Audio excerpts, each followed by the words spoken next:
നമസ്കാരം പ്രിയ പ്രേക്ഷകർക്ക് ടാക്ടിക്സിലേക്ക് സ്വാഗതം. എന്നോടൊപ്പം ജയേഷ് പൂക്കോട്ടൂർ, ജസീം.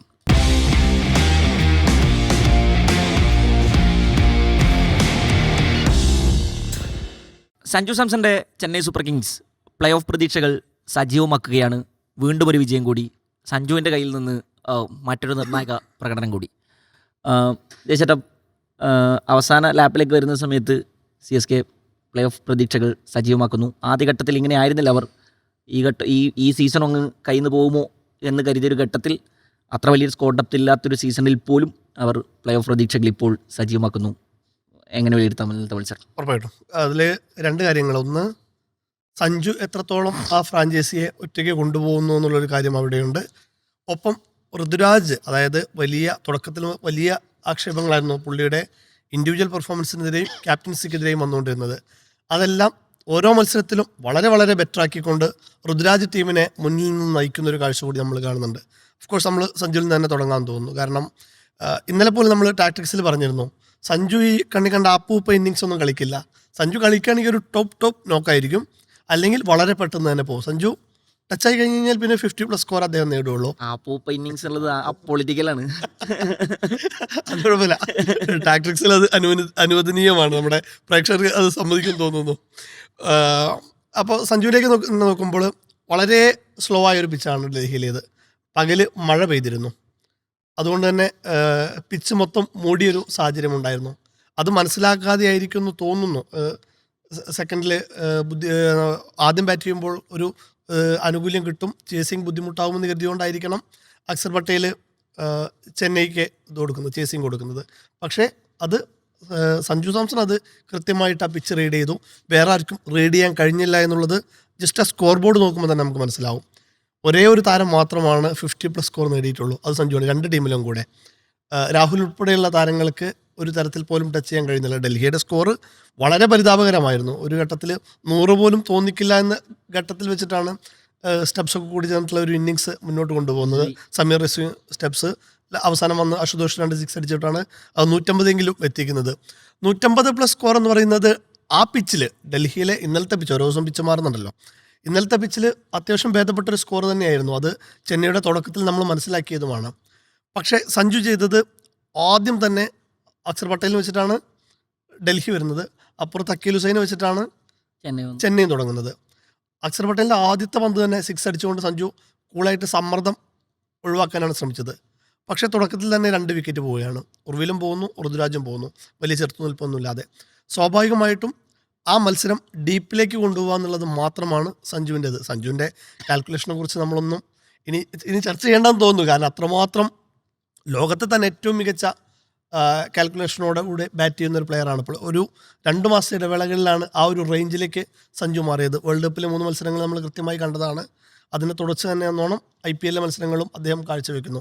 വളരെ കൃത്യമായിട്ട് ആ മത്സരം സഞ്ജു ഡീപ്പിലേക്ക് കൊണ്ടുപോകുന്നു. വളരെ calm and calculated innings. Score ഉയർത്തണമെന്ന് തോന്നിക്കുന്ന ഘട്ടത്തിൽ അദ്ദേഹം സ്കോർ ഉയർത്തുന്നുണ്ട്. മോശം പന്തുകളെ തെരഞ്ഞു പിടിച്ച് അടിക്കുന്നുണ്ട്. പലപ്പോഴും പല നിരീക്ഷകരൊക്കെ ഇപ്പോൾ പറഞ്ഞു തുടങ്ങുന്നുണ്ട്, ഈ സഞ്ജു വൺ ഡേയിൽ കൂടി സഞ്ജുവിനെ പരിഗണിക്കണമെന്ന് പറയുന്ന സമയമാണിത്. സഞ്ജുവിനെ ടെസ്റ്റിൽ കൂടി പരിഗണിക്കണമെന്നാണ് ഞാൻ പറയുന്നത്. കാരണം കഴിഞ്ഞ ഇപ്പോൾ ദക്ഷിണാഫ്രിക്കയ്ക്കെതിരായും ന്യൂസിലൻഡിനെതിരായൊക്കെ നമ്മൾ ഹോം സോയിൽ വൈറ്റ് വാഷ് വാങ്ങേണ്ടി വന്നത് സ്പിന്നർമാരെ നമ്മുടെ ബാറ്റർമാർ നേരിടാൻ കഴിയാതെ കുഴങ്ങിയ സമയത്താണ്. ഇന്നലെ 2 നല്ല സ്പിന്നർമാർ ഡൽഹിക്കുണ്ട്, അക്സർ പട്ടേലും ഉണ്ട്, കുൽദീപ് യാദവും ഉണ്ട്. പക്ഷേ സഞ്ജു വളരെ കൂളായിട്ടാണ് അവർ നേരിടുന്നത്. ഒരു പൊതുവെ ബോള് റിലീസ് ചെയ്തതിന് ശേഷമാണ് ഇപ്പോഴത്തെ അഭിഷേക് ഉൾപ്പെടെയുള്ള താരങ്ങളൊക്കെ പുതിയ കാലത്ത് സ്പിന്നർമാർ നേരിടുന്നത്. പക്ഷേ സഞ്ജു കൃത്യമായിട്ട് നേരത്തെ മൈൻഡ് മുൻകൂട്ടി കണ്ടുകൊണ്ടുള്ളൊരു രീതിയാണ്. അത് അദ്ദേഹത്തിൻ്റെ ബാറ്റിംഗ് കാണുമ്പോൾ തന്നെ നമുക്ക് മനസ്സിലാവും. സ്വാഭാവികമായിട്ടും അദ്ദേഹം ലോങ്ങർ ഫോർമാറ്റിലേക്ക് കൂടി സഞ്ജു ഡിസർവ് ചെയ്യുന്നുണ്ട് എന്നുള്ളതിൻ്റെ സംഭവം തന്നെയാണ്. ഇത്ര കാൽക്കുലേഷനോടെ ഇത്ര മത്സരം ഡീപ്പായി കൊണ്ടുപോയിട്ട് കണക്കുകൂട്ടി അദ്ദേഹം ഒരു ഇന്നിങ്സ് കളിക്കുമെന്ന് പറയുന്നത്. സഞ്ജുവിൻ്റെ ഇന്നിങ്സിന് ഒരുപാട് പ്രത്യേകതകളുണ്ട്. ഇപ്പോൾ ഒന്ന്, അദ്ദേഹം സഞ്ജു എത്രത്തോളം ചെന്നൈയുടെ പ്രകടനത്തിൽ ഇമ്പാക്റ്റ് ഉണ്ടാക്കുന്നു എന്നുള്ളത് മനസ്സിലാക്കിയാൽ 10 മത്സരങ്ങളാണല്ലോ ഇപ്പോൾ ഈ സീസണിൽ കളിക്കുന്നത്. അതിൽ സഞ്ജു 40+ താഴെ സ്കോർ ചെയ്തത് 6 മത്സരങ്ങളിലാണ്. അതിൽ 5ലും ചെന്നൈ തോറ്റിട്ടുണ്ട്. സഞ്ജു 4 മത്സരങ്ങളിലാണ് 40+ സ്കോർ ചെയ്തത്. അത് 3 സെഞ്ചുറിയും ഒരു 87ഉം, അത് 2 50 വന്നു. അതിൽ 4 ചെന്നൈ വിജയിച്ചിട്ടുണ്ട്. സഞ്ജു 40+ സ്കോർ ചെയ്യുമ്പോൾ ചെന്നൈയുടെ വിന്നിംഗ് പെർസെൻറ്റേജ് എന്ന് പറയുന്നത് 100 ആണ്. അപ്പോൾ അത്രമാത്രം സഞ്ജുവിൻ്റെ ഇന്നിങ്സ് അവിടെ ഇമ്പാക്റ്റ്, സഞ്ജുവിൻ്റെ ഇന്നിങ്സ് അത്രത്തോളം ചെന്നൈ പ്രകടനത്തിൽ ഇമ്പാക്റ്റ് ആവുന്നുണ്ട്. ഈ ഒരൊറ്റ സീസൺ കൊണ്ട് തന്നെ ഇപ്പോൾ 3 പ്ലെയർ ഓഫ് ദ മാച്ച് ആയി ഇപ്പോൾ സഞ്ജുവിന് ഇപ്പോൾ ഇതുവരെ 10 മത്സരങ്ങളിൽ നിന്ന്. ചെന്നൈയുടെ ഒരു സീസൺ എടുത്തു നോക്കുമ്പോൾ ഏറ്റവും കൂടുതൽ പ്ലെയർ ഓഫ് ദ മാച്ച് ഒരു സീസണിലായിട്ടുള്ളത് മൈക്ക് ഹസിയാണ് 5. 2 മത്സരം കൂടി വന്നു കഴിഞ്ഞാൽ അത് റെക്കോർഡ് സഞ്ജുവിന് മറികടക്കും. ഇത് ഫസ്റ്റ് സീസണിലാണെന്നുള്ളത് ആലോചിക്കണം. അങ്ങനെ ഒരു പിടി റെക്കോർഡുകൾ സഞ്ജു, സെഞ്ചുറിയുടെ പേരിലുള്ള റെക്കോർഡുകൾ, അങ്ങനെ ഒരുപാട് റെക്കോർഡുകൾ ഈ മത്സരത്തിൽ തന്നെ സെഞ്ചുറിക്കുള്ള സാധ്യതയുണ്ടായിരുന്നു. കാർത്തിക് ശർമ്മ കുറച്ച് തുടക്കത്തിൽ ഇത്തിരി സ്ട്രഗിൾ ചെയ്തെങ്കിലും അവസാന നിമിഷങ്ങൾ അദ്ദേഹം കൂളായിട്ട് കളിച്ചു. അദ്ദേഹം കുറെ കൂടി ഒന്ന് സ്ലോ ആയിരുന്നെങ്കിൽ സഞ്ജുവിന് സെഞ്ചുറി അടിക്കായിരുന്നു. പക്ഷേ അതും പ്രസൻറ്റേഷനിൽ സഞ്ജുവിനോട് ചോദിക്കുന്നുണ്ട് സെഞ്ചുറി മിസ്സായെന്ന് ചോദിക്കുമ്പോൾ സത്യസന്ധമായിട്ട് പറയാം, സെഞ്ചുറി കിട്ടിയാൽ കൊള്ളാമായിരുന്നു എന്നൊരു ആഗ്രഹമൊക്കെ ഉണ്ട്. വേറെ ഏത് പ്ലെയർ ആണെങ്കിലും ഇല്ല, ടീമിൻ്റെ വിജയത്തിനെ ഞാൻ ടീമിൻ്റെ വിജയമാണല്ലോ പ്രധാനം എന്നുള്ള രീതിയിൽ പറയുള്ളൂ. പക്ഷേ സഞ്ജു അവിടെയും വളരെ എന്താ പറയുക അതിനുശേഷം സഞ്ജു പറയുന്നുണ്ട് എന്ന് പറഞ്ഞാൽ കാർത്തിക് ശർമ്മയോട് പോയിട്ട് എനിക്ക് സിംഗിൾ ഇട്ട് തരൂ, ഞാൻ സെഞ്ചുറി അടിക്കട്ടെ എന്ന് പറയാൻ കഴിയില്ല. അദ്ദേഹം ടച്ചായി വരുന്ന പ്ലെയറാണ്, അദ്ദേഹം ടച്ച് ആയിക്കോട്ടെ എന്ന് സഞ്ജു പറയുന്നത്. ടീമാനാണ്, പക്ഷേ സത്യസന്ധമായിട്ടുള്ളത് പറഞ്ഞു എന്നുള്ളതാണ് അതിൻ്റെ ഒരു കാര്യം എന്ന് പറയുന്നത്. അപ്പം എന്തായാലും സഞ്ജു ടീമിനെ നയിക്കുന്നു എന്നുള്ളത്, സഞ്ജു മുന്നിൽ നിന്ന് നയിക്കുന്നു എന്നുള്ള വലിയ കാര്യം തന്നെയാണ്. ഒപ്പം തന്നെ ഋതുരാജിനെ കൂടി പറഞ്ഞിട്ട് നിർത്താൻ തോന്നുന്നു. ഋതുരാജ് വലിയ വിമർശനം ഏറ്റുവാങ്ങിയ താരമാണ്. ഞാൻ തുടക്കത്തിൽ സൂചിപ്പിച്ച പോലെ തന്നെ അദ്ദേഹത്തിൻ്റെ ഇൻഡിവിജ്വൽ പ്ലേ നോക്കുമ്പോഴും ക്യാപ്റ്റൻ എന്നുള്ള നിലയിലും തുടക്കത്തിൽ വലിയ പരാജയങ്ങൾ നേരിടേണ്ടി വരുന്നു. അതിൻ്റെ ഇടയ്ക്ക് അദ്ദേഹത്തിൻ്റെ താരങ്ങൾക്ക് ഇഞ്ചുറി വന്ന് ടീം കോമ്പിനേഷൻ ഓരോ മത്സരത്തിലും പൊളിക്കേണ്ട അവസ്ഥ വരുന്നു. ഇപ്പോൾ ഡൽഹിക്കെതിരെ വരുമ്പോൾ തന്നെ അദ്ദേഹം രാഹുലിനെ പുറത്താക്കിയ ഒരു വിക്കറ്റ് മാത്രം മതി ഏത് രീതിയിലാണ് അദ്ദേഹം ഫീൽഡ് സെറ്റ് ചെയ്യുന്നത്. അഖിൽ ഹുസൈനെ വെച്ച് തുടങ്ങുന്നു, മുകേഷ് ചൗധരി 2ാമത്തെ ഓവർ എറിയുന്നു, അഖിൽ ഹുസൈന് വീണ്ടും 3ാമത്തെ ഓവർ എറിയുന്നു, 4ാമത്തെ ഓവർ മുകേഷ് എറിയുന്നു. അതിൽ അദ്ദേഹം വിക്കറ്റ് നേടുന്നുണ്ട്. 5ാമത്തെ ഓവറിൽ അഖിൽ ഹുസൈനെ കൊണ്ടുവരുന്നില്ല, അദ്ദേഹം അൻഷുൽ കാംബോജിനെ കൊണ്ടുവരുന്നു. പിന്നീട് സ്വാഭാവികമായിട്ടും മുകേഷിനെയാണല്ലോ കൊണ്ടുവരേണ്ടത് 6ാമത്തെ ഓവറിൽ. പക്ഷേ അഖിൽ ഹുസൈനെ കൊണ്ടുവരും. പവർ പ്ലേക്ക് തൊട്ട് മുമ്പുള്ള ഓവറാണ് 6ാമത്തെ ഓവർ എന്ന് പറയുന്നത്, പവർ പ്ലേക്ക് അവസാനിക്കുന്ന ഓവറാണ്. അത് സ്വാഭാവികമായിട്ടും അപ്പോൾ സ്കോർ എന്ന് പറയുന്നത്, ഡൽഹിയുടെ സ്കോർ എന്ന് പറയുന്നത് 36-ന് 1 വിക്കറ്റ്. സ്വാഭാവികമായിട്ടും പവർ പ്ലേയിൽ അവസാനിക്കുമ്പോൾ കുറച്ച് സ്കോർ എന്ന് പറയുന്നത് ഈ ഡിങ്സ് ബ്രേക്കിൻ്റെ ഇടവേളകളിൽ വലിയ ഇമ്പാക്റ്റ് ഉണ്ടാവാറുണ്ട് എന്നുള്ളത് പൊതുവെ ക്രിക്കറ്റിൽ T20 ക്രിക്കറ്റിൽ നടന്നു വരുന്നൊരു സംഭവമാണ്. അപ്പോൾ സ്വാഭാവികമായിട്ടും പവർ പ്ലേക്ക് അവസാനിക്കുമ്പോൾ ഒരു സ്കോർ എന്ന് പറയുന്നത് ആ പ്ലെയേഴ്സിന്, ബാറ്റ് ചെയ്യുന്ന പ്ലെയേഴ്സിന് വലിയൊരു കോൺഫിഡൻസ് നൽകും. സ്വാഭാവികമായിട്ടും 6ാമത്തെ ഓവർ എല്ലാവരും കടന്നാക്രമിക്കാറുണ്ട്. ആ രീതിയിൽ തന്നെ കടന്നാക്രമിക്കും എന്ന് ഉറപ്പാണ്. അവിടെയാണ്, അതായത് രാഹുൽ അവിടെ ക്രീസിലുണ്ട്, നിതീഷ് റാണ ക്രീസിലുണ്ട്. 2 പേരും സ്പിന്നിനെ നന്നായിട്ട് നേരിടുന്ന ആളാണ്. നിതീഷ് റാണ ലെഫ്റ്റ് ഹാൻഡ് ബാറ്ററാണ്. അപ്പോഴാണ് ഒരു ഇടങ്കയ്യൻ സ്പിന്നറെ അങ്ങോട്ട് കൊണ്ടുവരുന്നത്. ഒരാളും നടത്താത്തൊരു ചൂതാട്ടം തന്നെയാണ്. തൊട്ടപ്പുറത്ത് നല്ല ടച്ച്, നല്ല ഫോമിലുള്ള മുന്നത്തെ ഓവറിൽ വിക്കറ്റ് നേടിയ മുകേഷ് ഉണ്ടായിട്ട് പോലും അഖിൽ ഹുസൈനെ കൊണ്ടുവരുന്നു. അഖിൽ ഹുസൈൻ്റെ ആദ്യ ഓവർ തന്നെ സ്റ്റെപ്പ് ഔട്ട് ചെയ്ത് 6 അടിക്കാനാണ് രാഹുൽ ശ്രമിക്കുന്നത്. അത് ഔട്ട്സൈഡ് ഓഫ് സ്റ്റമ്പിന് വന്നൊരു ബോൾ നേരെ മേലേക്ക് കയറി ഋതുരാജ് തന്നെ ക്യാച്ച് പിടിക്കുകയാണ്. അത് വളരെ അതിഗംഭീരമായൊരു പ്ലാനായിരുന്നു, ഗംഭീരമായൊരു ചൂതാട്ടമായിരുന്നു. അത് കൃത്യമായിട്ട് വർക്കൗട്ട് ചെയ്യാൻ ഋതുരാജിനെ സാധിച്ചു എന്നുള്ളത് തന്നെയാണ്. ഋതുരാജ് അവസാനം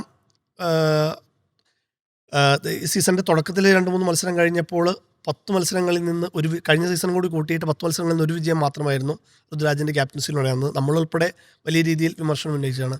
ഇപ്പോൾ അവസാന 7 മത്സരങ്ങളിൽ 5ഉം ജയിക്കാൻ ഋതുരാജിന് കഴിഞ്ഞിട്ടുണ്ട് എന്നുള്ളത് വളരെ പോസിറ്റീവ് തന്നെയാണ് ചെന്നൈക്കും.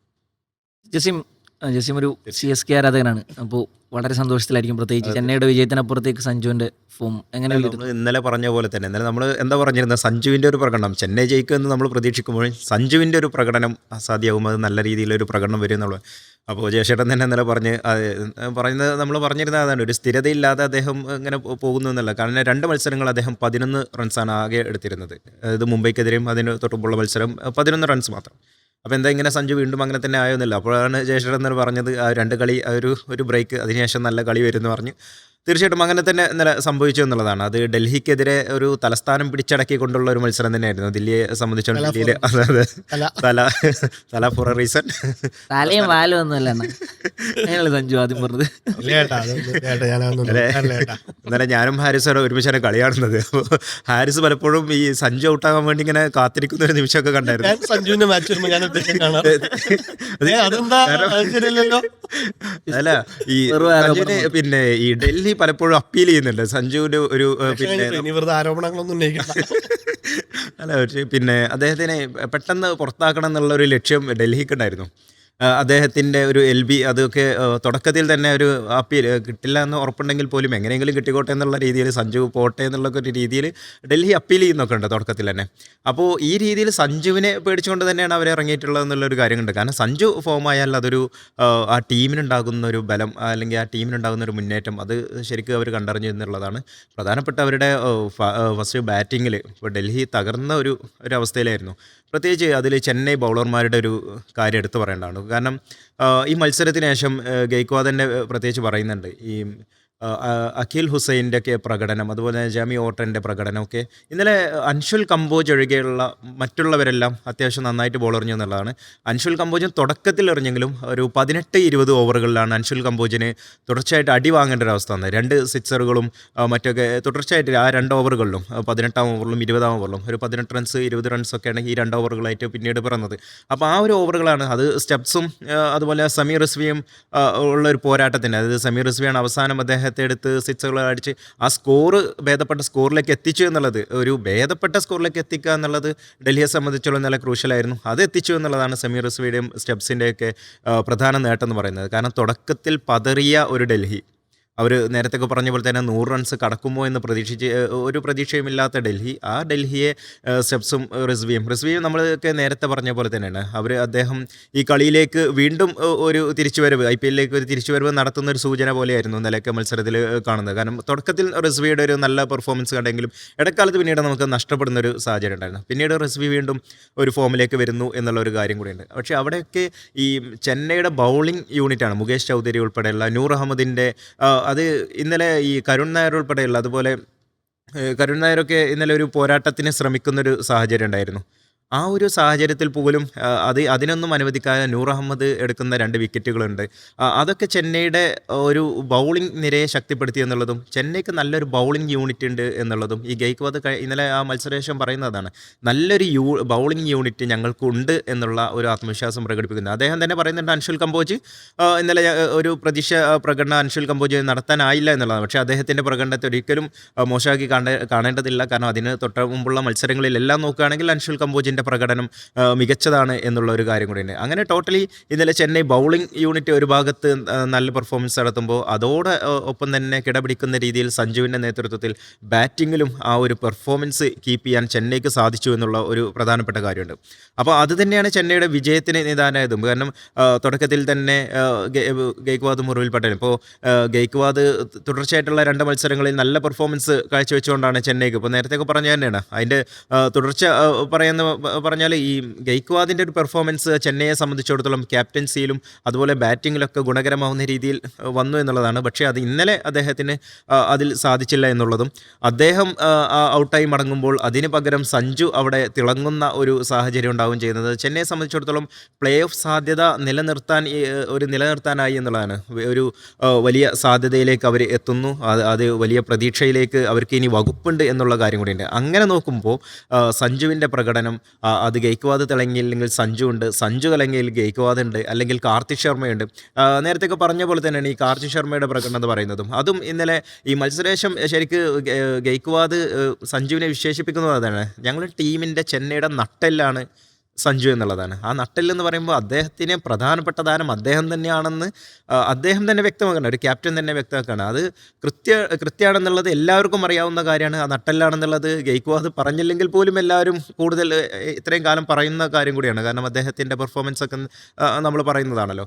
അപ്പോൾ ആ രീതിയിൽ അദ്ദേഹം അത് പറയുമ്പോഴും കാർത്തിക് ശർമ്മയുടെ ഇന്നലെ സെഞ്ചുറി നേടാനുള്ള ഒരു ശ്രമം, ഒരുപക്ഷെ കാർത്തിക് ശർമ്മ ഒന്ന് കനിഞ്ഞിരുന്നെങ്കിൽ ഒരുപക്ഷെ നമുക്ക് ഒരു സെഞ്ചുറി കൂടി, അതായത് സീസണിലെ 3ാമത്തെ സെഞ്ചുറി കൂടി വന്നെത്തിയിരുന്നു എന്നുള്ളൊരു കാര്യം കൂടിയുണ്ട്. പക്ഷേ എങ്കിലും കാർത്തിക് ശർമ്മയും കൂടി ഈ മത്സരത്തിലേക്ക് തിരിച്ചു വരുന്നു എന്നുള്ളത് ചെന്നൈയെ സംബന്ധിച്ചിടത്തോളം പ്രധാനപ്പെട്ട കാര്യമാണ്. അതുതന്നെയാണ് അവരുടെയും ചെന്നൈക്ക് ഉണ്ടാകുന്ന ഒരു വലിയ പ്രതീക്ഷ. ഇനിയിപ്പോൾ പ്ലേ ഓഫ് സാധ്യതകളിലേക്കൊക്കെ വലിയ കണക്കുകളുടെ കളിയുണ്ട്, അതുപോലെ തന്നെ അവർ നന്നായി പെർഫോം ചെയ്യേണ്ട ഒരു സാഹചര്യമൊക്കെ ഉണ്ട്. അപ്പോൾ ഇത്തരത്തിലുള്ളൊരു സാഹചര്യത്തിൽ സഞ്ജു സാംസണും കാർത്തിക് ശർമ്മയും അതുപോലെ തന്നെ ഒരു കളി മിസ്സാണെങ്കിൽ പോലും കഴിഞ്ഞ 2 മത്സരങ്ങൾ തുടർച്ചയായി ഗെയ്ക്വാദ് കളിച്ചു തുടങ്ങുന്നു. ഇങ്ങനെ ബൗളിംഗ് യൂണിറ്റ് അഖിൽ ഹുസൈനും മുകേഷ് ചൗധരിയും നൂർ അഹമ്മദും ജാമി ഓവർട്ടണും എല്ലാവരും അൻഷുൽ കമ്പോജ് ഉൾപ്പെടെ എല്ലാവരും. ഇന്നലെ അൻഷുൽ കമ്പോജ് ഒരു 46 റൺസാണ് വഴങ്ങിയത് ഒരു 4 ഓവറിൽ. പക്ഷേ അത് ഇന്നലെ അഖിൽ ഹുസൈൻ്റെ ഒരു പ്രകടനം, അദ്ദേഹം പവർ പ്ലേയിലൊക്കെ റൺസ് വിട്ടുകൊടുക്കാൻ വളരെ മടിക്കുന്ന ഒരു താരമായിട്ട് അത് അഖിൽ ഹുസൈനെ വിശ്വസിച്ച് ഗെയ്ക്വാദ് ബോൾ കൊടുക്കുന്നു. അത് അദ്ദേഹം നിറവേറ്റുന്നു. 4 ഓവറിൽ വെറും 19 റൺസ്, ഒരു വിക്കറ്റ് മാത്രമാണ് എടുത്തതെങ്കിലും 19 റൺസ് മാത്രം വഴങ്ങിയത്. കാരണം ആ രീതിയിൽ അദ്ദേഹത്തിൻ്റെ ഒരു പ്രകടനം കൂടി ഇന്നലെ ഉണ്ടാകുന്നു എന്നുള്ളതും ചെന്നൈയെ സംബന്ധിച്ചിടത്തോളം ബാറ്റിങ്ങും ബൗളിങ്ങും ഒക്കെ ഇന്നലെ ഒരു സെറ്റായി വരുന്ന ഒരു സൂചനയാണ് ലഭിക്കുന്നത്. ഇന്നലത്തെ മത്സരത്തിന് ശേഷം പിന്നെ വീരേന്ദ്ര സേവകൻ്റെ ഒരു കമൻ്റ് ഉണ്ടായിരുന്നു. എന്ന് പറഞ്ഞാൽ പിന്നെ കഴിഞ്ഞ കുറച്ച് വർഷങ്ങളായിക്കൊണ്ട് സഞ്ജുവിൻ്റെ പിന്നെ പിച്ചും കണ്ടീഷൻസും അവസ്ഥകളും ഒക്കെ മനസ്സിലാക്കി പിന്നെ മാച്ച് റീഡ് ചെയ്യുന്ന സഞ്ജുവിൻ്റെ ഈ ഒരു സ്വഭാവത്തിൽ വന്നിട്ടുള്ള ഒരു മാസീവ് ചേഞ്ചിനെ കുറിച്ച് വീരേന്ദ്ര സേവക് പറയുന്നുണ്ട്. At the same time Sunil ഗവാസ്കറും പറയുന്നുണ്ട് ഇന്നലത്തെ മത്സരത്തിൽ സഞ്ജുവിന് സെഞ്ചുറി അടിക്കാനുള്ള എല്ലാ പോസിബിലിറ്റീസും അവിടെ കിടപ്പുണ്ടായിരുന്നു. സഞ്ജുവും നേരത്തെ ജയശേട്ടൻ പറഞ്ഞത് ശരിയാണ്. ഹർഷ ഭോഗിൽ ഇത് ചോദിക്കുന്ന സമയത്ത് അവിടെ ഒരു പോസിബിലിറ്റി കിടപ്പുണ്ടായിരുന്നില്ല സെഞ്ചുറി അടിക്കാൻ വേണ്ടിയിട്ട്. അപ്പോൾ അദ്ദേഹം പറഞ്ഞു സ്വാഭാവികമായിട്ടും സെഞ്ചുറി അടിക്കാൻ ആഗ്രഹിക്കാത്ത മനുഷ്യരൊന്നും ഉണ്ടാവില്ല. പക്ഷേ അദ്ദേഹം അവിടെ പറയുന്നത് കാർത്തിക് ശർമ്മ ടച്ചിൽ നിൽക്കുന്ന സമയത്ത് കാർത്തിക് ശർമ്മയോട് പോയിട്ട് പിന്നെ ഒരു സിംഗിൾ ഇങ്ങനെ എനിക്ക് സെഞ്ചുറി അടിക്കാൻ അവസരം തരൂ എന്ന് അയാളോട് പറയാൻ സാധിക്കില്ലല്ലോ. അൾട്ടിമേറ്റ്ലി ടീമാണ് വലുത് എന്ന് പറഞ്ഞാണ് സഞ്ജു ആ ടോക്ക് അവസാനിപ്പിക്കുന്നത് എന്നുള്ളതാണ്. നമ്മളിത് എവിടെ നിന്നാണ് കാണുന്നത്? കഴിഞ്ഞ ലോകകപ്പ് മുതൽ നമ്മളിത് കാണുന്നുണ്ട്. ഒരു 97-ൽ ആ 97-ന് 3 അക്കത്തേക്കാൾ സെഞ്ചുറിയേക്കാൾ വിലയുള്ളൊരു 97-ൽ നിന്നാണ് നമ്മൾ ആ ടൂർണമെൻറ്റിനെ തന്നെ തിരിച്ചു പിടിക്കുന്നത്. പിന്നെ 289 11 റൺസ് അകലെയാണ് 2 സെഞ്ചുറികൾ നഷ്ടമാകുന്നത്. അദ്ദേഹം പ്ലെയർ ഓഫ് ദി ടൂർണമെൻ്റ് ആകുന്നതിൻ്റെ ഏറ്റവും വലിയ പിന്നെ റീസണും സഞ്ജു ഇസ് എ ടീം മാൻ എന്ന് തന്നെ പറയേണ്ടി വരും. എന്ന് പറഞ്ഞാൽ ടീമിൻ്റെ അവസ്ഥകൾ മനസ്സിലാക്കും. ഇപ്പോൾ ഋഷഭ് പന്തിനെ കുറിച്ച് ഭയങ്കര ഡിസ്കഷൻ നടന്നുകൊണ്ടിരിക്കുന്ന സമയത്ത് സഞ്ജുവിൻ്റെ ഇന്നിങ്സും ഋഷഭ് പന്തിൻ്റെ ഇന്നിങ്സുകളും തമ്മിൽ താരതമ്യം ചെയ്ത് തന്നെ നമ്മൾ പിന്നെ പഠനവിധേയമാക്കാൻ വേണമെങ്കിൽ. എന്ന് പറഞ്ഞാൽ സ്ലോവർ പിച്ചാണ് എന്ന് അക്ഷർ പട്ടേലിനും അറിയാം, സഞ്ജുവിനും അറിയാം. അപ്പോൾ സ്വാഭാവികമായിട്ടും ഋതുരാജ് ഗെയ്ക്വാദിനും അറിയാം. അപ്പോൾ സ്ലോവർ പിച്ചുകളിൽ സ്വാഭാവികമായിട്ടും നിങ്ങൾ സ്പിന്നർമാരുടെ അഴിഞ്ഞാട്ടം പ്രതീക്ഷിക്കണം. ഋതുരാജ് ഗെയ്ക്വാദ് കൃത്യമായി അഖിൽ ഹുസൈനെ ഡെലിവർ ചെയ്യാൻ വേണ്ടി വിടുന്നു. 3 ഓവർ മുംബൈക്കെതിരെ എന്താണോ പയറ്റി അവർ വിജയിച്ചത് അത് തന്നെ സംഭവിക്കുന്നു. പിന്നെ ഇപ്പുറത്തേക്ക് വരുന്ന സമയത്ത് കുൽദീപ് യാദവ് നല്ല അടിയോളം നമ്മൾ ഇന്നലെ കണ്ടു. എന്ന് പറഞ്ഞാൽ അക്സർ പട്ടേൽ അപ്പുറത്ത് അഖിൽ ഹുസൈനെ പോലെ തന്നെ പെർഫോം ചെയ്യുന്ന സമയത്ത് കുൽദീപ് യാദവിനെ 3 സിക്സറാണ് 12 ഓവറിൽ 2 സിക്സും ഒരു 4ഉം അതടിച്ചിട്ടാണ് 50 അടിക്കുന്നത്. പിന്നെ ടി നടരാജൻ അതായത് നന്നായിട്ട് അക്ഷർ പട്ടേൽ പറയുന്നുണ്ട് മത്സരത്തിന് ശേഷം അങ്ങനെ പറയാൻ പാടുമോ എന്നുള്ള ചോദ്യങ്ങൾ ഇപ്പൊ വേറെ നടക്കുന്നുണ്ട്. അതായത് ഞാൻ കളിച്ചു മറ്റുള്ളവർ എനിക്ക് പിന്തുണന്നില്ല എന്നുള്ള നടരാജൻ ഇതുപോലെ തന്നെ 15ാമത്തെ ഓവറിലാണ് 3 ബൗണ്ടറികളാണ് തുടർച്ചയായിട്ട്. അതെ, അപ്പോൾ സഞ്ജു ഇങ്ങനെ തെരഞ്ഞു പിടിച്ച ആളുകൾ അടിക്കുന്നത് നമ്മൾ ഇന്നലത്തെ മത്സരത്തിൽ കൃത്യമായി കാണുന്നുണ്ട് എന്നുള്ളതാണ്. എന്ന് പറഞ്ഞാൽ പിന്നെ നിങ്ങൾക്ക് അതായത് 22 ബോളിൽ 22 എന്ന അവസ്ഥയിൽ നിന്ന് അടുത്ത 10 ബോളിൽ 50ലേക്ക് കടക്കുന്നു. കാർത്തിക് ശർമ്മ അപ്പുറത്ത് ടച്ചിൽ നിൽക്കുന്ന സമയത്ത് സ്വാഭാവികമായിട്ടും കാർത്തിക് ശർമ്മയോടൊപ്പം ഒരു നിർണായക കൂട്ടുകെട്ട് ഉണ്ടാക്കുന്നു. പിന്നെ നെറ്റ് റൺ റേറ്റ് വളരെ നിർണായകമായ ഒരു മത്സരത്തിൽ 15 പന്തിന് മുമ്പോ പിന്നെ കളി അവസാനിക്കുന്നു. സോ എന്തുകൊണ്ടൊക്കെ പറഞ്ഞാലും സഞ്ജു കുറേ കാലത്തിനടുക്ക് പിന്നെ ഗെയിം റീഡ് ചെയ്യുന്നതിൽ സഞ്ജുവിൻ്റെ മാറ്റം നമ്മൾ എടുത്ത് പറഞ്ഞേ മതിയാവൂ. പിന്നെ കരുതലോടെയുള്ള തുടക്കം, പിന്നെ ഒരു ഗിയർ ഷിഫ്റ്റിംഗ്, പിന്നെ ഫിനിഷിങ്. പിന്നെ സഞ്ജു ഇപ്പം നേരത്തെ പറഞ്ഞല്ലോ പിന്നെ ആപ്പ് ഇന്നിങ്സ് കളിക്കുന്നു എന്ന് പറഞ്ഞത് എനിക്ക് അപ്പൊളിറ്റിക്കലാണെന്ന് ഞാൻ പറഞ്ഞത് ഇൻ റിയലാണ്. പക്ഷേ പിന്നെ സഞ്ജു ഇങ്ങനെ ലോങ് ഇന്നിങ്സുകൾ കളിക്കുന്ന സമയത്ത് സഞ്ജു കൃത്യമായി നിശ്ചയദാർഢ്യത്തോടു കൂടിയാണ് കളിക്കുന്നത്. എന്ന് പറഞ്ഞാൽ കുറച്ച് നേരം പിന്നെ ക്രീസിൽ ഉണ്ടാകണം. പണ്ടത്തെ സഞ്ജു ഇങ്ങനെ ആയിരുന്നില്ല. പവർ പ്ലേയിൽ ബാറ്റ് ചെയ്യുന്ന മനുഷ്യന്മാർ അങ്ങനെയല്ല ശരിക്കും. ഓപ്പണർ അതായത് പവർ പ്ലേയിൽ തകർത്തടിക്കുന്നവർക്ക് അവർക്ക് വിക്കറ്റ് പോകുന്നതിനെക്കുറിച്ച് ആശങ്കകൾ ഉണ്ടാവില്ല. അത് തന്നെയാണല്ലോ നിലവിൽ T20യിൽ ഇന്ത്യയുടെ ഏറ്റവും പ്രധാനപ്പെട്ട അപ്രോച്ചും.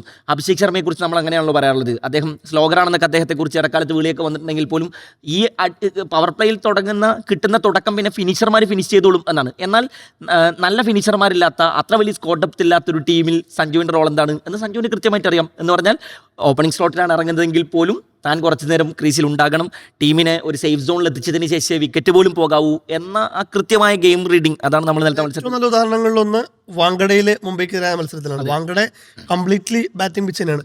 പക്ഷെ അന്ന് ചെന്നൈക്കെതിരായ മത്സരത്തിൽ കുറെ കൂടി ബൗളിംഗ് ഫ്രണ്ട്ലി പിച്ച് അവിടെ ഉണ്ടായിരുന്നു. അത് സഞ്ജു പറയുന്നുണ്ട്.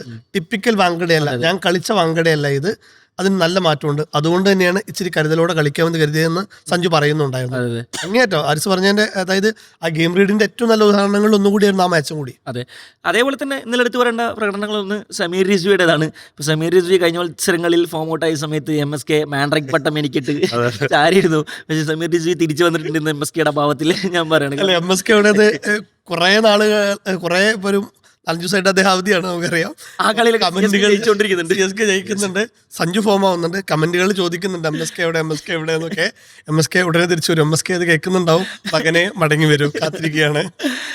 അപ്പോൾ സമീർ റിസ്വി ശരിക്കും അവർ ഒരു 60-50 5 എന്ന നിലയിലൊക്കെ വിക്കറ്റൊക്കെ പോയി നിൽക്കുന്ന സമയത്ത് സമീർ റിസ്വി ഇമ്പാക്ട് പ്ലെയറായിട്ട് അവതരിപ്പിക്കുന്നു. അത് കൃത്യമായൊരു തീരുമാനമായിരുന്നു. കാരണം ഒരു 150-ലേക്കൊക്കെ, കാരണം അൻഷുൽ കമ്പോജിനെ പോലെ നന്നായി ഡെലിവർ ചെയ്തുകൊണ്ടിരിക്കുന്ന ഒരു ബോളറെ 20ാമത്തെ ഓവറിൽ 20 റൺസൊക്കെ അടിച്ചിട്ട് 150-ലേക്ക് സ്കോർ ഉയർത്തിയ സമയത്ത് നിങ്ങൾ ഡൽഹി ഡഗൗട്ടിലേക്ക് ക്യാമറകൾ ഇങ്ങനെ തിരിഞ്ഞിരുന്നു എന്ന് പറഞ്ഞാൽ അവർ ഭയങ്കര സന്തോഷത്തിലായിരുന്നു. കാരണം ഇങ്ങനെയൊരു സർഫേസിൽ പിന്നെ സ്വാഭാവികമായിട്ടും 150 ഒരു ഗുഡ് സ്കോറാണ് എന്നായിരുന്നു അവരുടെ വിലയിരുത്തൽ. പക്ഷേ ഇങ്ങനെയുള്ള വിലയിരുത്തലൊക്കെ പിച്ചും കണ്ടീഷനും ഒക്കെ വിലയിരുത്തിയിട്ട് നിങ്ങൾ ഉയർത്തുന്ന കാൽക്കുലേഷനുകൾക്ക് മുകളിലാണ് സഞ്ജു സാംസൺ എന്നതിൻ്റെ ഏറ്റവും വലിയ പിന്നെ ദൃഷ്ടാന്തങ്ങളിലൊന്നായിട്ട് ഈ മത്സരം. കാരണം ഡൽഹി ബോളർമാർ പലരും നന്നായി ഡെലിവർ ചെയ്തിരുന്നു. പക്ഷേ സഞ്ജു അടിക്കേണ്ടവരടിക്കുന്നു, പിന്നെ നന്നായി പിന്നെ നോക്കി കളിക്കുന്നു. കാർത്തിക് ശർമ്മ അവിടെ 2ാമത്തെ മത്സരത്തിൽ തുടർച്ചയായി. കാർത്തിക് ശർമ്മ ഈ മത്സരത്തിൽ നിറമങ്ങി പോകുമോ? കാരണം കഴിഞ്ഞ ടാക്ടിക്സിൽ നിന്നിട്ട് കാർത്തിക് ശർമ്മയെ കുറിച്ച് നമ്മൾ ഒരുപാട് പറഞ്ഞിട്ടുണ്ടായിരുന്നു. അപ്പോൾ ഇന്ന് മാൻഡ്രൈക്ക് ആവുമോ എന്നൊക്കെ നമ്മൾ കരുതിയിരുന്നു. പക്ഷേ കാർത്തിക് ശർമ്മ വീണ്ടും റിഥം കണ്ടെത്തുന്നു. അതായത് അന്നും നമ്മൾ പറഞ്ഞിരുന്ന പ്രൈസ് ടാഗിന്റെ ഭാരമുള്ള പ്ലേയേഴ്സിന് ഒരു മാച്ച് മതി അവരുടെ ഒരു സമ്മർദ്ദം മൊത്തം കളയാൻ. അതെ, അത് കഴിഞ്ഞു. ആ മത്സരത്തിൽ അദ്ദേഹം 50 അടിച്ചു, സമ്മർദ്ദം കഴിഞ്ഞു. അതിനുശേഷം സ്റ്റീഫൻ ഫ്ലെമിംഗ് പറയുന്നുണ്ടായിരുന്നു അദ്ദേഹത്തിന് കുറച്ച് സമയം വേണമായിരുന്നു, മാനസികമായിട്ടും അല്ലാതെയും ഒരുങ്ങാൻ സമയം വേണമായിരുന്നു. അത് ഞങ്ങൾ കൃത്യമായിട്ട് കൊടുത്തു. ഇനി ആ പ്ലെയർ ട്രാക്കിലാണെന്ന് പറഞ്ഞു. കൃത്യമായിരുന്നു. ഇപ്പോൾ അത്രയും ബാറ്റിംഗ് ദുഷ്കരമായ പിച്ചിൽ ഇന്നലെ ഗംഭീരമായ ഒരു പാർട്ണർഷിപ്പ്, ഏകദേശം സെഞ്ചുറിക്ക് അടുത്തൊരു പാർട്ണർഷിപ്പ് സഞ്ജുവിൻ്റെ ഒപ്പം അദ്ദേഹം നടത്തുന്നുണ്ട്. നല്ല ഇന്നിങ്സ് ആയിരുന്നു അത്. അതെ, അതുപോലെ എടുത്തു പറയേണ്ട ഒരു പ്രകടനമല്ല ഈ സീസണിൽ നമ്മളാരും അങ്ങനെ കാണാതെ പോകുന്നത് അക്ഷർ പട്ടേലിൻ്റെ മോശം ഫോമാണ്. അക്ഷർ പട്ടേൽ 50 റൺസിന് താഴെ സ്കോർ ചെയ്ത് നിൽക്കുന്നത്, അതായത് ഇന്ത്യൻ T20 ടീമിൽ വരെ പിന്നെ ഒരു മികച്ച ഓൾറൗണ്ടർ എന്ന അർത്ഥത്തിൽ പല ഘട്ടത്തിലും ഇന്ത്യൻ ടോപ്പ് ഓർഡറൊക്കെ പൊളിയുന്ന സമയത്ത് വന്ന് രക്ഷാപ്രവർത്തനം നടത്തി പോകുന്ന ഒരു മനുഷ്യനാണ്. 2024 ലോകകപ്പിൽ അക്ഷർ പട്ടേലിൻ്റെ ആ ഫൈനൽ ഇന്നിങ്സ് നമ്മൾ ഒരു കാലത്തും മറക്കില്ല. പല മത്സരങ്ങളിലും ഇതുപോലെ പിന്നെ വന്ന് കാമിയോ ഇന്നിങ്സുകൾ കളിച്ച് ടീമിനെ ഒരു സുരക്ഷിത സ്കോറിലേക്ക് എത്തിക്കുന്ന അക്ഷർ പട്ടേൽ അദ്ദേഹത്തിന് ക്യാപ്റ്റൻസിയുടെ ഭാരമാണോ എന്നൊന്നും അറിയില്ല. പക്ഷേ എന്നാലും അദ്ദേഹം കഴിഞ്ഞ സീസണിൽ 157 മുകളിൽ സ്ട്രൈക്ക് റേറ്റിൽ ബാറ്റ് വീശിയിരുന്ന മനുഷ്യനാണ് അക്ഷർ പട്ടേൽ എന്ന് ആലോചിക്കണം. അദ്ദേഹത്തിൻ്റെ വീഴ്ച യഥാർത്ഥത്തിൽ ബാറ്റിങ്ങിൽ അദ്ദേഹത്തിന് ഡെലിവർ ചെയ്യാൻ കഴിയാത്തത് ഡൽഹിയുടെ പരാജയങ്ങളിൽ പലതിലും നമ്മൾ നേളിച്ച് കാണുന്നുണ്ടെന്നാണ്. നിലയിലും അദ്ദേഹം മോശം തന്നെയാണ്. അതെ, പിന്നെയും കുറച്ചുകൂടി അദ്ദേഹം ഇന്നലത്തെ മത്സരത്തിലൊക്കെ ബോളിങ്ങിൽ കുറച്ചുകൂടി എക്കോണമി പിടിച്ചെറിയുന്നുണ്ടായിരുന്നു. പക്ഷേ അപ്പുറത്ത് കുൽദീപ് യാദവ് അടക്കമുള്ള ബോളർമാർ അവിടെ പരാജയപ്പെടുന്നു. സോ പിന്നെ ഡൽഹി സ്ട്രഗിൾ മൂഡിലാണുള്ളത്. മറ്റൊന്ന് എടുത്തു പറയാനുള്ളത് ചെന്നൈ. ഇപ്പോൾ നേരത്തെ പിന്നെ ജസീം പറഞ്ഞല്ലോ ചെന്നൈയുടെ ബോളർമാരുടെ പ്രകടനം. ഇപ്പോൾ ആദ്യത്തെ തുടക്കത്തിൽ കുറേ മത്സരങ്ങളിൽ ചെന്നൈ തുടർച്ചയായി നമ്മൾ പരാജയപ്പെടുന്ന സമയത്ത് നമ്മൾ പറഞ്ഞിരുന്നു പിന്നെ അവരുടെ മൊത്തം ഡിപ്പാർട്ട്മെൻറ്റുകളിൽ ബോളിംഗ് ഡിപ്പാർട്ട്മെൻറ്റ് അടക്കം സ്ട്രഗിൾ അനുഭവിക്കുന്ന ഡിപ്പാർട്ട്മെൻറ്റാണ്. ടൂർണമെൻറ്റിലേക്ക് വരുന്നതിന് മുമ്പ് തന്നെ അവരുടെ ബോളിംഗ് ഡിപ്പാർട്ട്മെൻറ്റ് അത്ര വലിയ ഡിപ്പാർട്ട്മെൻറ്റായിട്ടൊന്നും അടയാളപ്പെടുത്തപ്പെട്ട ഡിപ്പാർട്ട്മെൻ്റ് അല്ല. പക്ഷേ കഴിഞ്ഞ 7 മത്സരങ്ങളിൽ നിന്ന് എടുത്ത് നോക്കിക്കഴിഞ്ഞാൽ, കണക്കുകൾ എടുത്ത് നോക്കിക്കഴിഞ്ഞാൽ 8 എക്കോണമിയിൽ കഴിഞ്ഞ 7 മത്സരങ്ങളിൽ മാത്രം 51 വിക്കറ്റുകളാണ് ചെന്നൈ ബോളർമാർ വീഴ്ത്തിയിട്ടുള്ളത്. അതും അൺക്യാപ്ഡ് പ്ലെയേഴ്സും 1 മത്സരം മാത്രം കളിച്ച പ്ലെയേഴ്സും ജാമിയോ ഓവട്ടനെ പോലെയുള്ള അത്ര നിങ്ങൾ പറയാൻ മാത്രം വലിയ ലോകോത്തര ബോളറൊന്നും അല്ലാത്ത, എന്നാൽ വലിയ വലിയ ബിഗ് ഗൺസ് എന്നൊക്കെ പറയാൻ പിന്നെ സ്റ്റാർക്കിനെ പോലെയോ ബോൾട്ടിനെ പോലെയോ ജസ്പ്രീത് ബുംറയെ പോലെയോ അങ്ങനെ പിന്നെ അപ്പുറത്ത് റബാഡയെ പോലെയോ സിറാജിനെ പോലെയോ ഭുവനേശ്വർ കുമാറിനെ പോലെയോ ഹേസൽവുഡിനെ പോലെയോ അങ്ങനെ വലിയ വലിയ പേരുകളൊന്നും ഇല്ലാത്ത ഒരു നിരയായിട്ട് പോലും അൻഷുൽ കാംബോജിനെ പോലെയുള്ള 2 സ്പിന്നർമാർ നൂർ അഹമ്മദിനെയും അഖിൽ ഹുസൈനെയും പോലുള്ള അങ്ങനെ നിങ്ങളിങ്ങനെ ഗണ്ണുകൾ എന്ന അർത്ഥത്തിൽ ചിലപ്പോൾ പിന്നെ സൂപ്പർ സ്റ്റാർ പട്ടം ഇല്ലാത്ത താരങ്ങൾ. അതെ, സൂപ്പർ സ്റ്റാർ പദവി ഇല്ലാത്ത താരങ്ങൾ. പക്ഷേ അവർ നന്നായി ബോളിങ്ങിൽ ഡെലിവർ ചെയ്തുകൊണ്ടിരിക്കുന്നു എന്നതായിരിക്കും ചെന്നൈയെ സംബന്ധിച്ച് ലാസ്റ്റ് ഫേസിൽ കുറച്ചുകൂടി അവർക്ക് കുറച്ചൊരു ആത്മവിശ്വാസം നൽകുക. സോ എനിക്ക് തോന്നുന്നു ഈ പക്ഷേ കുറേ ടീമുകളപ്പുറത്ത് മത്സരിക്കുന്നുണ്ടെങ്കിൽ പോലും ഇവിടെ RCB, പഞ്ചാബ്, പിന്നെ രാജസ്ഥാൻ റോയൽസ്, സൺറൈസേഴ്സ് ഹൈദരാബാദ്, ഗുജറാത്ത് അങ്ങനെ തുടങ്ങിയിട്ട് കുറേ ടീമുകൾ മത്സരിക്കുന്നിടത്ത് അവസാന മത്സരങ്ങളിൽ ഈ വിജയങ്ങളെ കുറച്ചുകൂടി പിന്നെ ചെന്നൈക്ക് പ്രതീക്ഷ നൽകും. അപ്പോഴും പ്ലേ ഓഫ് പ്രതീക്ഷ പൂർണ്ണമായിട്ടും നമുക്ക് പറയാൻ സാധിക്കില്ല. കാരണം എല്ലാ ടീമുകളും ഇങ്ങനെ തന്നെ പിന്നെ കോമ്പറ്റീറ്റ് ചെയ്തുകൊണ്ടിരിക്കുന്ന ടീമുകളാണ്. ചെന്നൈയെ സംബന്ധിച്ചിടത്തോളം ഇപ്പോൾ ഓയൻ മോർഗൻ പറയുന്നുണ്ട് ഒരു ധോണി സ്റ്റൈൽ ക്യാപ്റ്റൻസി ഞാൻ ഇപ്പോൾ കഴിഞ്ഞ കുറച്ച് മത്സരങ്ങളായിട്ട് ഋതുരാജിൽ കാണുന്നുണ്ടെന്നുള്ളത്. അപ്പോൾ പ്ലേ ഓഫിലേക്ക് ഒരു ചെന്നൈയുടെ ഒരു സാധ്യതകളാണെന്ന് വെച്ച് കഴിഞ്ഞാൽ ഇനി 4 മത്സരങ്ങളാണ് ചെന്നൈക്ക് ബാക്കിയുള്ളത്. അതിൽ 3 ജയിച്ചു കഴിഞ്ഞാൽ ചെന്നൈക്ക് പ്ലേ ഓഫിൽ കയറാം. എല്ലാ സാധ്യതകളും മുന്നിലുണ്ട്. സാധാരണ ചില ടീമുകളെ സംബന്ധിച്ചിടത്തോളം മറ്റുള്ള ടീമിൻ്റെ റിസൾട്ട് കൂടി നോക്കേണ്ട സാഹചര്യങ്ങളുണ്ട്. പക്ഷേ ചെന്നൈക്ക് 4-ൽ 3 കളി ജയിച്ചാൽ മതി.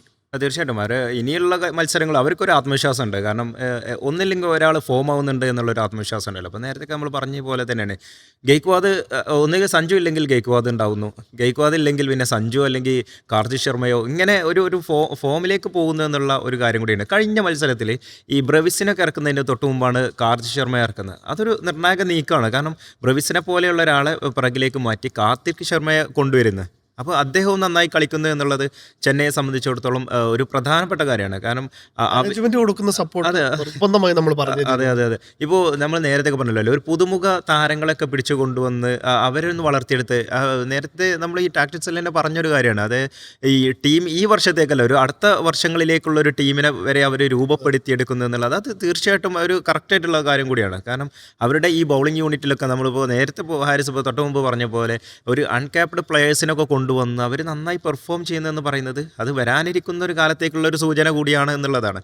ഇനിയിപ്പോൾ ധോണി തിരിച്ചു വരുന്നു എന്നുള്ള ഒരു ചോദ്യം വല്ലാതെ ഈ ഒരു അന്തരീക്ഷത്തിലുണ്ടായിരുന്നു. ഇപ്പോൾ ഇന്നലെയും പറയുന്നത് ധോണി കളിക്കാനില്ല എന്നൊക്കെ പറഞ്ഞിട്ട് വാർത്തകൾ അങ്ങനെ അറിഞ്ഞുകൊണ്ടിരിക്കുകയാണ്. അപ്പോൾ ധോണി അദ്ദേഹം മാറി അടഞ്ഞ വട്ടാണ്. അതെ, അദ്ദേഹം അടഞ്ഞ വട്ടാണ്. പിന്നെ പ്രത്യേകിച്ച് ഇനിയിപ്പോൾ ധോണി വരേണ്ട ഒരു ആവശ്യം അവിടെ ഇല്ല എന്നുള്ള ഒരു രീതിയിലേക്ക് വരെ കാര്യങ്ങൾ പോയി എന്നുള്ളതാണ്. തലയിൽ ഇപ്പോൾ അദ്ദേഹം തന്നെ ഇനി ഞാൻ വരേണ്ട ഒരു ആവശ്യമില്ല, കാരണം പുതുമുഖ താരങ്ങൾ ഒട്ടേറെ പേര് നല്ല രീതിയിൽ പെർഫോം നടത്തുന്നു.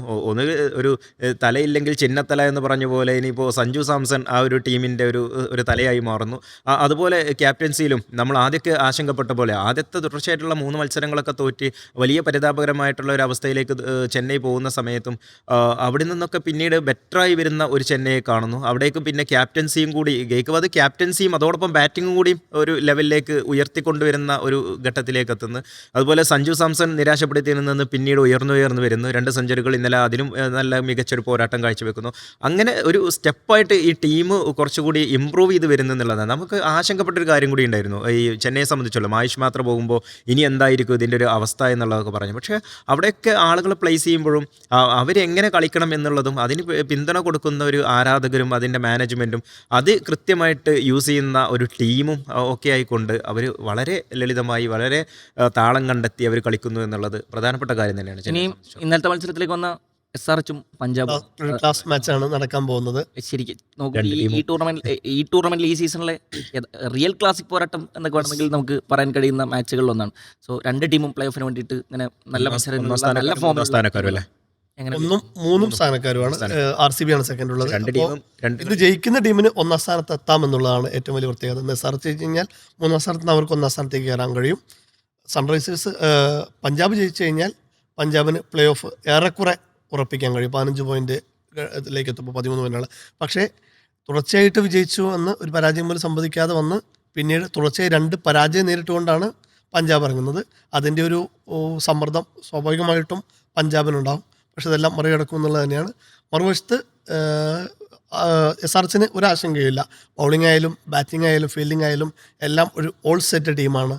ഞങ്ങൾ തവണ എന്തായാലും പ്ലേ ഓഫ് കളിക്കുമെന്നുള്ള വാശിയിൽ തന്നെയാണ് അവർ വരുന്നത്. അപ്പോൾ ഒരു പ്രവചനം അസാധ്യമാണ്, എന്നാൽ പോലും സൺറൈസേഴ്സിനൊപ്പം നിൽക്കുന്നു.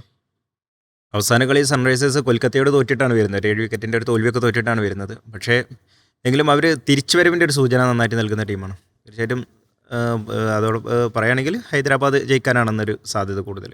ഇതിൽ നമ്മൾ കഴിഞ്ഞ മത്സരത്തിലെ പഞ്ചാബ് ഗുജറാത്ത് മത്സരം ഇരുന്ന സമയത്ത് പിന്നെ നമ്മളിങ്ങനെ പ്രെഡിക്റ്റ് ചെയ്തിരുന്നു. എന്ന് പറഞ്ഞാൽ പഞ്ചാബിൻ്റെ ബോളിംഗ് ഡിപ്പാർട്ട്മെൻറ്റ് അനുഭവിക്കുന്ന സ്ട്രഗിളിനെ കുറിച്ചിട്ട്. ആ മത്സരത്തിൽ നമ്മളിത് കാണുകയും ചെയ്തു. ഗുജറാത്ത് പഞ്ചാബിനെ പരാജയപ്പെടുത്തുന്നത് ബോളിംഗ് സ്ട്രെങ്ത് കൊണ്ടാണ്. കുറച്ചുകൂടി ഈ സീസണിൽ പഞ്ചാബ് ടൂർണമെൻറ്റിൽ തുടക്കത്തിൽ തന്നെ നന്നായി പിന്നെ കളിച്ചു വന്നുകൊണ്ടിരിക്കുന്ന സമയത്തും അവരുടെ ബോളിംഗ് ഡിപ്പാർട്ട്മെൻറ്റ് പല മത്സരങ്ങളും ഹർഷദീപ് സിംഗ് ഒക്കെ പിന്നെ ചെണ്ടയാവുന്നത് നമ്മൾ കണ്ടു. ഈ സീസണിലെ യഥാർത്ഥത്തിൽ ഒഫീഷ്യൽ ചെണ്ടായിട്ടൊക്കെ നമുക്ക് വേണമെങ്കിൽ ഹർഷദീപ് സിംഗിനെ പറയാൻ സാധിക്കും. സോ പിന്നെ ബോളിംഗ് ഡിപ്പാർട്ട്മെൻറ്റിനെ കുറിച്ച് പുനരാലോചനകൾ അവർ നടത്തിയേ മതിയാവൂ എന്ന് തന്നെയാണ് ഞാനും. അതുകൊണ്ട് തന്നെ SRHനൊപ്പം നിൽക്കുന്നു. പഞ്ചാബ് ജയിക്കാനുള്ള സാധ്യതയുണ്ട്. ഒരുമിച്ച് പ്രീതിസിന്റെ ഒക്കെ ആരുമില്ല. ഓക്കെ, അപ്പോൾ ടാക്ടിക്സ് അവസാനിക്കുകയാണ്. മറ്റൊരു ദിവസം വീണ്ടും ഇരിക്കാം.